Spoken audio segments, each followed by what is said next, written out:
Welcome back to another episode. Today I want to review Steel Battalion for the Xbox, so let's check it out.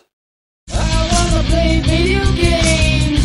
I wanna play them all day. Yeah, yeah, yeah. Steel Battalion is a Capcom title. It was released 2002 in Japan and in the United States and 2003 in Europe. The game is a mech simulation, a very cool one, and it came in this big ammunition design box. Why? Because this game has a 40 button controller with 2 analog sticks. A very cool piece of machinery. If you love mech simulations or mech games, this is heaven. And also for a collector, it's just that awesome. There were 2 versions. This is the second version. This was released in the year 2004 worldwide.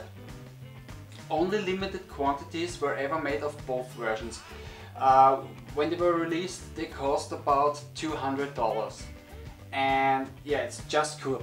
Like I said, this is the second version. It called Steel Battalion Line of Contact. The second version has this red design on the side. The first version looked more like the manual, with the Steel Battalion title on side and with this yellow Asian tag. And yeah, let's take a closer look of the controls and what's inside the box. Okay, should we? First of all, you have the Steel Battalion manual. It's quite thick. It has 180 pages and it's in 5 languages. Then you have the Steel Battalion title, the first title. You can only play this with the 40 button controller and not with the original Xbox controller. Then the second title, in the second version you have the second title with it, Line of Contact. This is a online only title, and yeah, mine is still sealed because I didn't go online with my Xbox, only with my PlayStation 3. Okay, let's come to the controls. There you have the foot pedals. This is the accelerator, the brakes, and the sidestep pedal.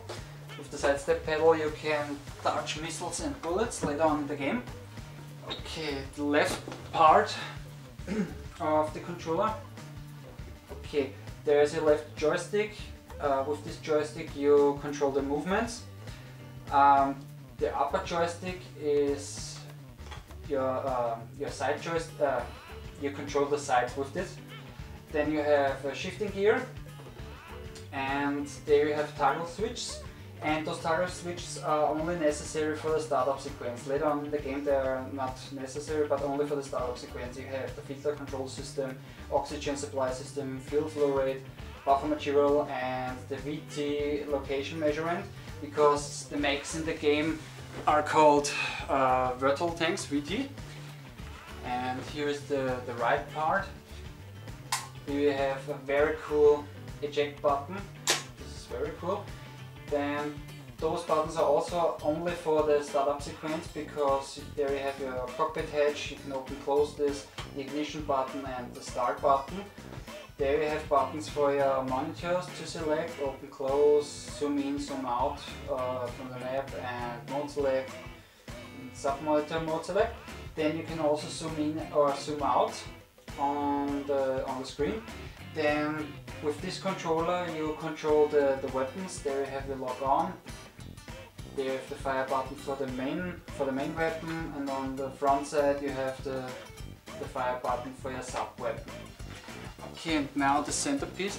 On the back of the center part you have the connection for the foot pedals, and let's see. Yeah, here you have buttons like the night vision, the night scope, and also you can change the line color of your HUD. Then you have down here the washing button, extinguisher, JF. You can change your main weapon, you can change the sub weapon, you can change the magazines of the weapon.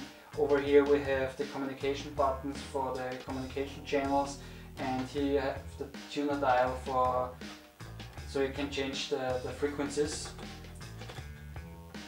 Okay.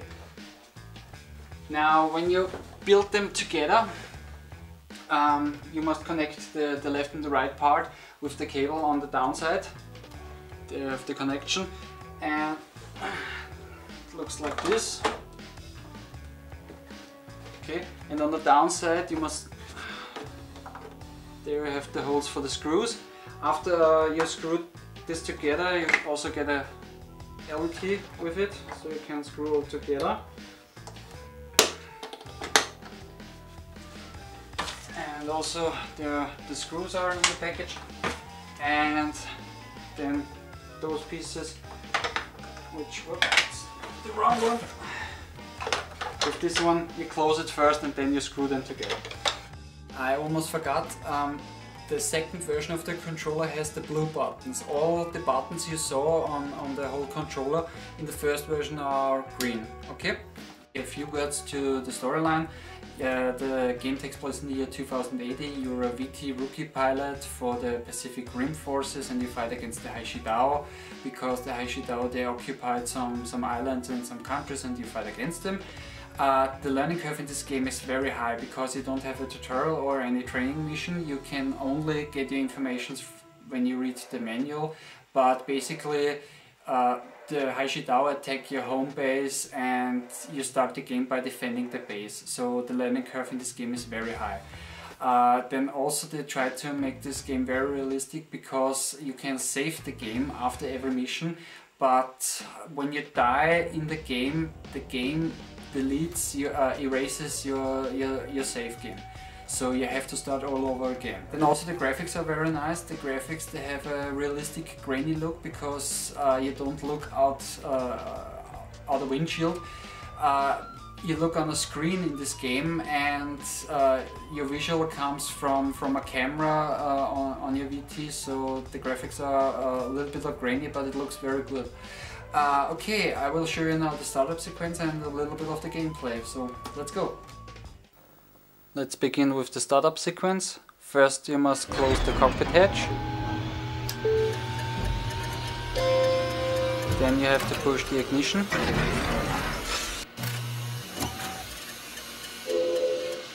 Filter control system, oxygen supply system, fuel flow rate, buffer material and the VT location measured. You have to make sure that all the systems are over this line between 50 and 100, and then you can push the start button. Now we're online. Okay, first we have to get rid of this annoying Haishidao mech.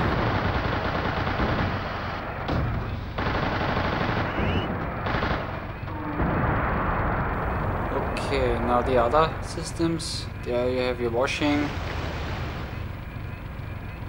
the extinguisher, the jeffs,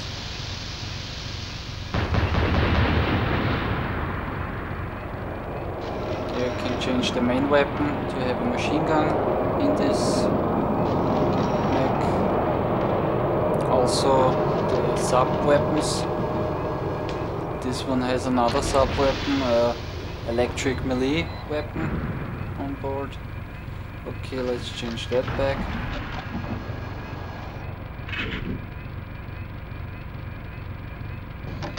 You can close the monitor. Let's put it back up if you need a better view. Then also the view of the radar screen you can change. Then you have other options for the upper monitor and also for the monitor below, with other cameras, sky view, front view, back view. Let's leave it at the back view. You can also zoom in if you need a closer look. What have we here? Just some trucks. Okay, let's zoom back out. Okay, then you have the night vision.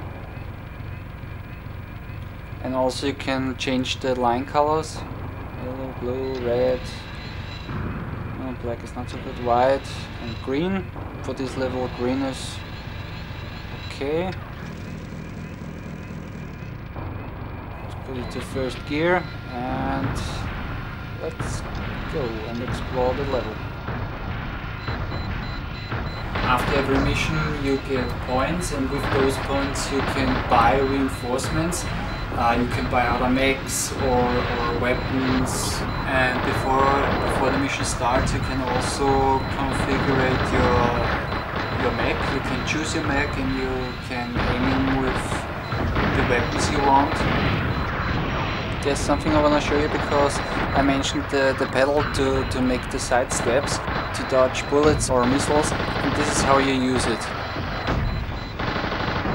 Finally, I can only say Steel Battalion is like the Matrix. You have to see it for yourself. I hope you enjoyed the show. I'm the Retro Gambler.